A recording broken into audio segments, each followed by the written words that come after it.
Assalamualaikum warahmatullahi taala wabarakatuh. Nyo balasan video ke Bupati Pidia.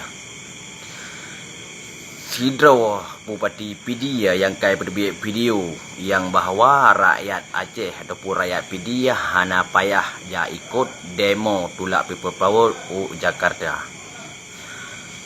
Lam ulekah hai Bupati yang udak kah nyan saya saja kah kuna ke hana utak mungkin hana utak kah sampai Bupati je careng kah hana utak tapi utak kah hana utak ke agama utak kah ke peng saja hana kah fikir likah menang lom Jokowi ukur kiban agama kau baru siga hidup Jokowi baru sababat hidup Jokowi bet sekolom azan 5 minit jerit di masjid dan di menasah leh azan hanjek musalawat bak media re Facebook tak rata sago agama tanyo jihina le Kristen le kafir jihina le manusia yang hana utak manusia yang biadab di PKI berani jihina hanji drop tapi menye warga Islam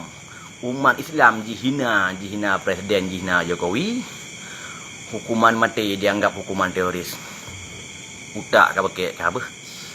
rakyat Aceh kijak kedih Indonesia kan memata ya sokong probo tapi demi agama ke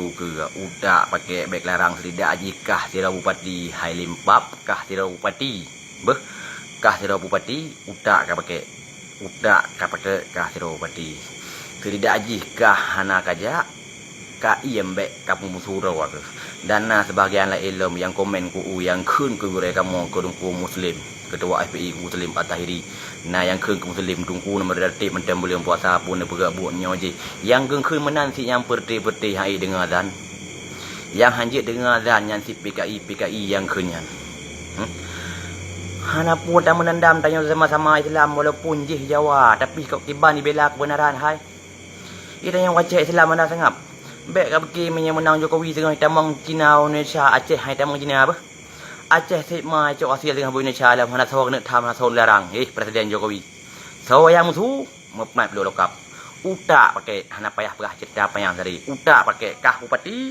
utak kau pakai baik ke wajah ke hitam akal ke hitam utak kau pakai labutak benar agama bajut benar agama mereka nyo video long balah ke kah long anak Pidia Jaya gampung ku di Cabaloi Pantang Kecamatan Ulim utak pakai kah nyo balas salung ke kah hai Bupati Pidia Jaya kah sira Bupati wajah pebeuk belung ke kah utak benar ka bekik Islam ku ke kiban nyan tak bekik kem probo ingat